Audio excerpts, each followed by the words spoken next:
ஆன்மீக உறவுகள் அனைவருக்கும் என் அன்பான வணக்கங்கள். வளர்பிறை சஷ்டி முதல்ல டேட் பார்த்துடலாம். 2/5/2025 சித்திரை 19ஆம் தேதி வெள்ளிக்கிழமை மதியம் 3:16 வரைக்குமே பஞ்சமி திதி இருக்குது. 3:16க்கு பிறகு சஷ்டி திதி ஆரம்பிக்குது.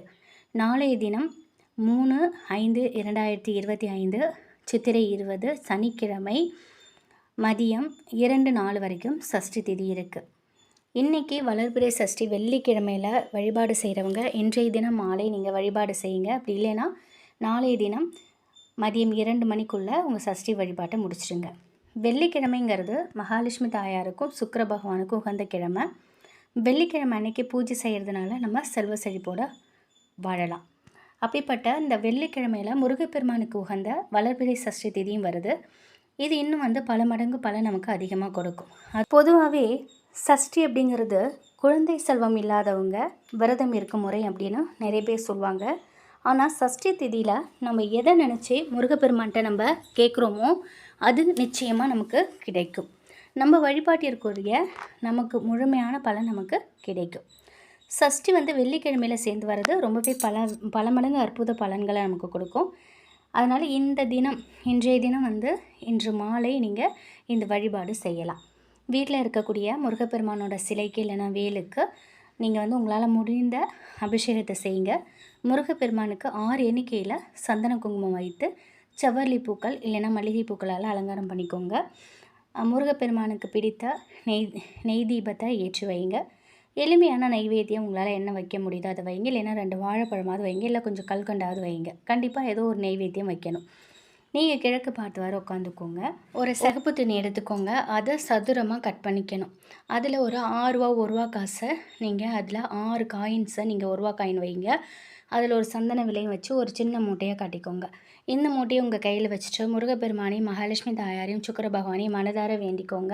நீண்ட நாளாக தடைப்பட்டு இருக்கக்கூடிய என்ன காரியமோ அது விரைவிலே நடைபெறணும் அப்படின்ட்டு மனதார வேண்டிக்கோங்க.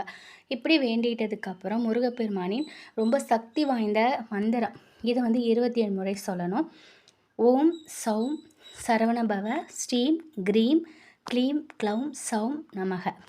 ஓம் சௌம் சரவணபவ ஸ்ரீம் க்ரீம் க்ளீம் க்ளௌம் சௌம் நமக. இதை நான் டிஸ்கிரிப்ஷன் பாக்ஸில் எழுதியிருக்கேன், பார்த்துக்கோங்க. இந்த மந்திரத்தை சொல்லி முடிச்சுட்டு இந்த முடிச்சை அப்படியே பூஜை அறையில் வச்சுருங்க. உங்கள் வேண்டுதல் நிறைவேறினதுக்கப்புறம் இந்த முடிச்சை எடுத்து போயிட்டு பக்கத்தில் உள்ள முருகப்பெருமானோட கோவில் உண்டியெல்லாம் நீங்கள் போட்டுருங்க. இந்த மாதிரி செய்யும்பொழுது நமக்கு கேட்ட வர நமக்கு கிடைக்கும். பணம் பல வழிகள் நமக்கு வரும். அதுக்கு நம்ம ஃபஸ்ட்டு கடினமாக உழைக்கணும். நம்ம உழைக்கும் பொழுது பணம் வீண் விரயமாகாமல் நம்ம கைக்கு நல்லபடியாக வரும். ரொம்ப எளிமையான வழிபாடு இந்த வழிபாடு. இதை செய்யுங்க. அதே போல் சஷ்டியில் வெற்றிலை தீபம் ஏற்றுவது ரொம்பவே சிறப்பான ஒன்று. 6 வெற்றிலை நல்ல வெற்றிலையாக எடுத்துக்கோங்க. அதை நல்லா சுத்தமாக மஞ்சள் தண்ணீரால் கழுவிக்கோங்க. இதுக்குன்னு ஒரு துணி வச்சுக்கோங்க, நல்ல துணியாக. அந்த கிளாத்தால் வெற்றிலையை நல்லா துடைச்சிட்டு அதில் அந்த காம்புகள் எடுத்துடணும். ஒரு தாம்பாளத்தட்டு எடுத்துக்கோங்க. அதில் மஞ்சள் குங்குமம் போட்டு வைங்க. அந்த 6 வெற்றிலையும் மயில் தோகை மாதிரி அப்படியே விரித்து வைக்கணும். அதோட நுனி நம்மளை பார்த்தவாறு இருக்கணும். அந்த காம்பு பகுதி இருக்குல்ல அது தாம்பாளத்தில் நடுவில் வைக்கணும். இப்படியே 6 வெற்றிலையும் வச்சுட்டு அதில் நடுவில் வெற்றிலைக்கும் அந்த மாதிரி சந்தனம் குங்குமம் வைங்க. வச்சுட்டு ஒரு அகல் விளக்கு நடுவில் வச்சு அதில் நெய் ஊற்றி தீபம் ஏற்றுங்க. நெய் தீபம் ஏற்றுங்க. 6 விளக்கு நீங்கள் ஏற்றுவது உங்களுக்கு பழக்கம்னா நீங்கள் 6 தீபம் ஏற்றலாம். இல்லைன்னா ஒரே ஒரு தீபம் அது நடுவில் மட்டும் வச்சு வெற்றிலை தீபம் ஏற்றுங்க. வெற்றிலை தீபம் வெற்றியை கொடுக்கும். நமக்கு பிரம்மாண்ட வெற்றி கிடைக்கணும். நம்ம எது செய்தாலும் வெற்றி கிடைக்கணும். நமக்கு அனைத்தும் வளமாகணும். நம் வீட்டில் பண வரவு அதிகரிக்கணும். பணம் இருந்தாலே கடன்கிற பேச்சு இடம் இல்லை.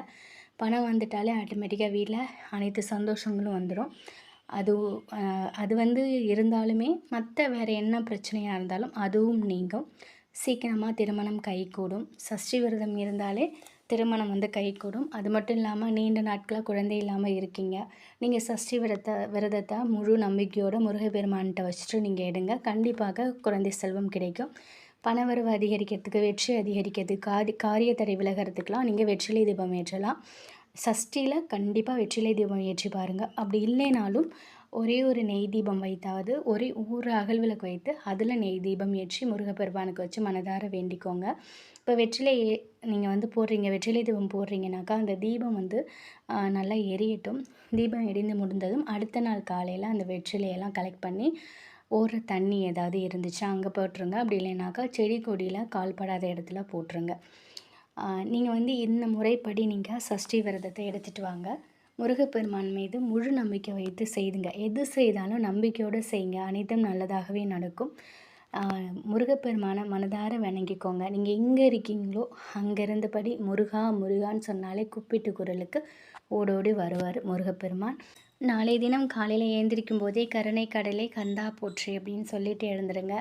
முருகப்பெருமானோட மந்திரம் உங்களுக்கு தெரிந்ததை சொல்லுங்கள். இல்லைன்னா ஓம் சரவண பவ சொல்லுங்கள். இல்லை முருகா முருகா முருகா முருகான்னு சொன்னால் கூட நமக்கு நல்ல பலன் கிடைக்கும். நிச்சயம் இந்த ஒரு தகவல் உங்களுக்கு பயனுள்ளதாக இருந்திருக்கும் அப்படின்னு நம்புகிறேன். முழு மனதோட முருகப்பெருமானை வணங்குங்க. அனைத்தும் நல்லதாகவே நடக்கும். பலங்கள் அதிகமாக நமக்கு கிடைக்கிறதுக்கு, பணவரவு அதிகரிக்கிறதுக்கு, நிறைய நல்லதுகள் வளமான வாழ்க்கை நமக்கு கிடைக்கிறதுக்கு வளர்பிறை சஷ்டியை வணங்குங்க. நம்முடைய கஷ்டங்கள் தேய்ந்து போக, கடன்கள் தேய்ந்து போக தேய்பிறை சஷ்டியை மறக்காமல் வணங்குங்க. ஒவ்வொரு சஷ்டி வழிபாட்டையும் மறக்காதீங்க. நிச்சயமாக முருகன் கிள்ளி கொடுக்க மாட்டார், அள்ளி கொடுப்பார். நம்பிக்கையாக பண்ணுங்கள், நல்லதே நடக்கும். நன்றி.